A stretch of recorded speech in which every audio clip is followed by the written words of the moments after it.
and I was eating, and they had all that great crunching sound effects. So it was like kind of a, and someone would say, look over, and I would kind of go.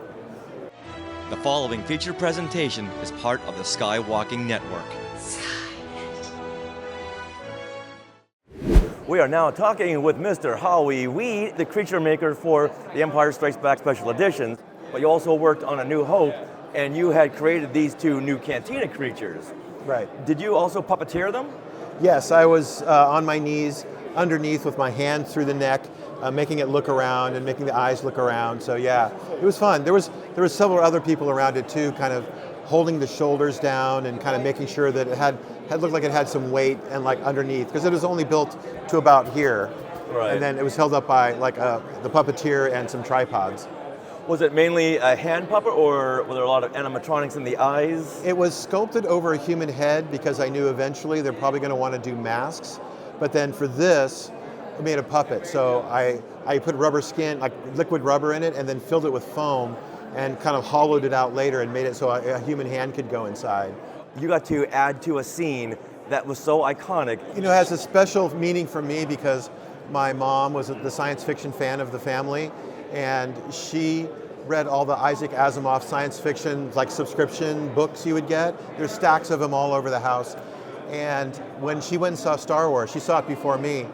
She came back and she said, well, they've done a scene that I thought I'd never see in my lifetime. There's the space bar where all the different aliens from all over the galaxy are all sitting having drinks together.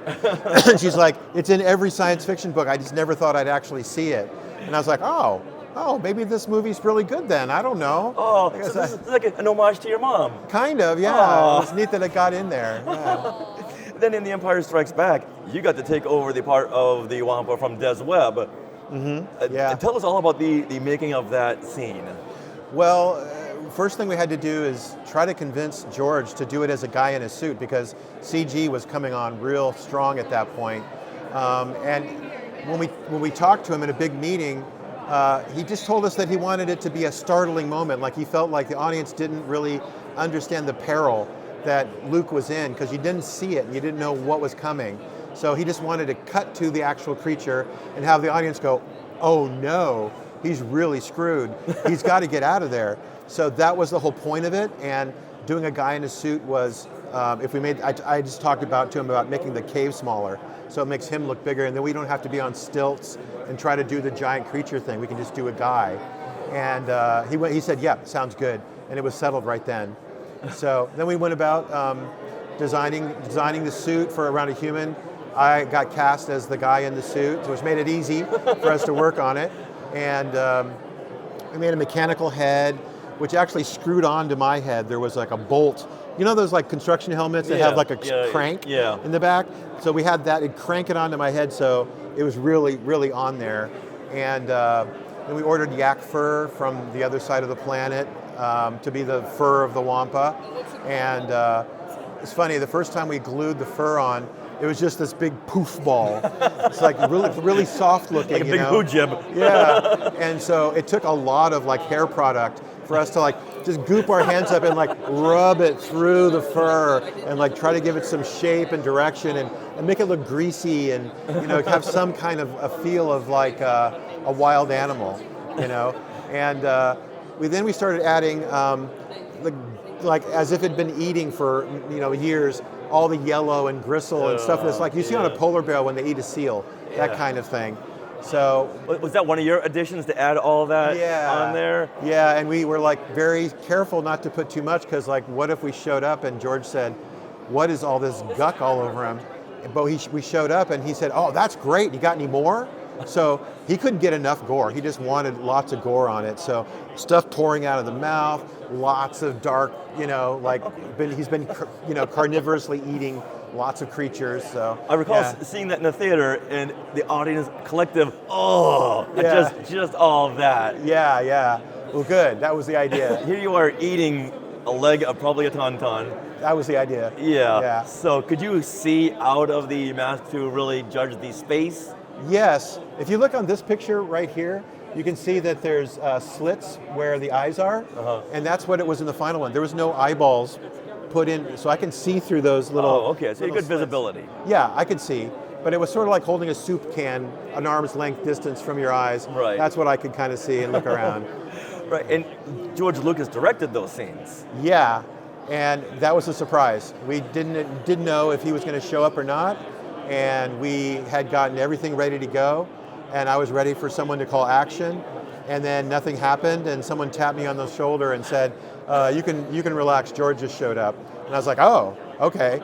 And he walked on the set and like directed a little bit of the lighting, and then got set on the camera's on a dolly, so they ran him through the shot with him looking through the lens, and then he stayed on the camera and he directed while he was on the camera, telling everybody what he wanted to do. And I'm looking at it through my little holes in my suit, and I'm like, is this really happening? Is George directing the scene? This is so cool. Howie, come on, you gotta act. When you see the action, it's like, oh, sorry, I got caught up in my head. We did one. He said, let's just do this, and we shot it once, and he said cut, and he walked out onto the set, like right up to me, like this close, and he said, I don't know what that was, but here's the story. Because I was trying to be this big, powerful gorilla sort of thing. And he said, the Wampa is like a dumb bear, like a big, dumb bear. And he's really slow, and all he can think is one thing at a time. So if he's eating, he's just thinking, oh, this is good, I'm eating. And then if he hears something, he stops and he looks around, and then he remembers, oh, I was eating. So it's just one thought at a time, really slow. And I'm like, and he's like, can you do that? Can you hear me? And I could totally hear him. So I didn't want to embarrass him, so I just went, yes, sir, I can hear you. So we did it again, and his only direction, as we just kept filming it, like go back to one, like don't stop the camera, just do it again, do it again, do it again.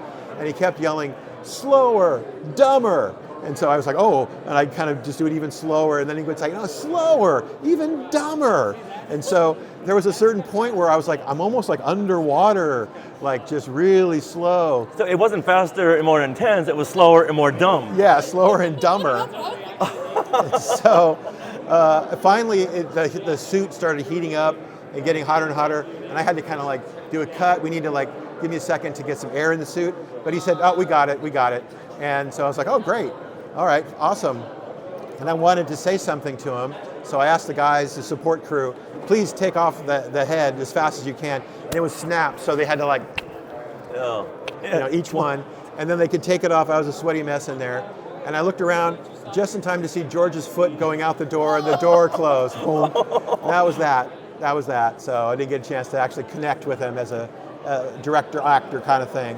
But it was so cool that he was there. I mean, yeah. I mean, how many here could say they were directed by George Lucas? Who amongst us? Yeah, that was a dream shot kind of experience for me.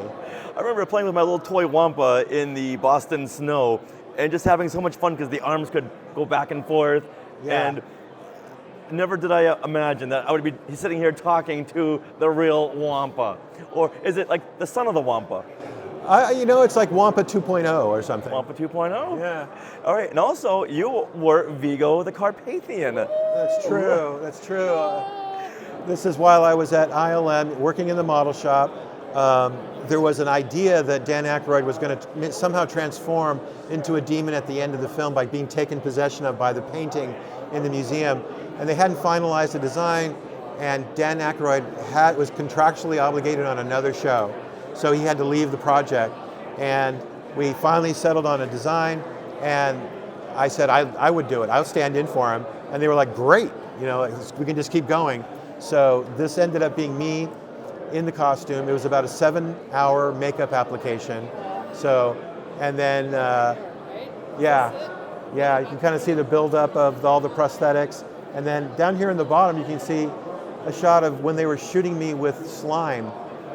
There was a tent made of black visqueen with a hose sticking out of it, and I kept asking on stage, like, "What's the tent with the hose?" And they were like, "Oh, we'll get to that later."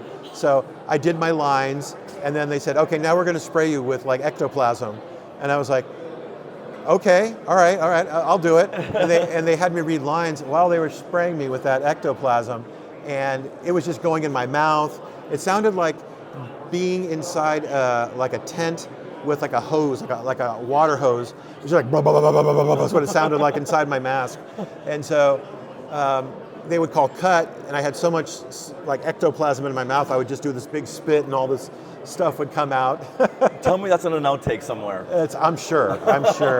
And at the time that we did this makeup, there was no such thing as soft contact lenses. They all had to be glass. Oh no. So I got sent to LA where I had both my eyes molded.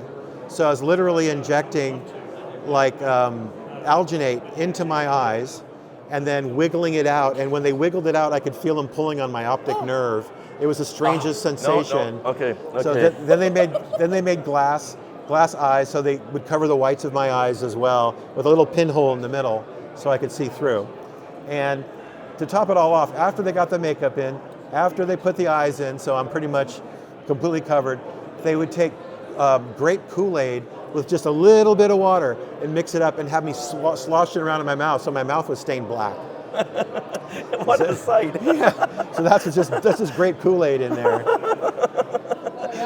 We can never watch this scene the same way again without smelling grape Kool-Aid. Yeah. So you played a Wampa and Vigo in two of the biggest franchises out there. What other franchise would you want to do a small cameo in? Oh man, can they put me in The Thing? Can they put me in Blade Runner? I mean, it'd be all like my top sci-fi movie type of thing would be awesome.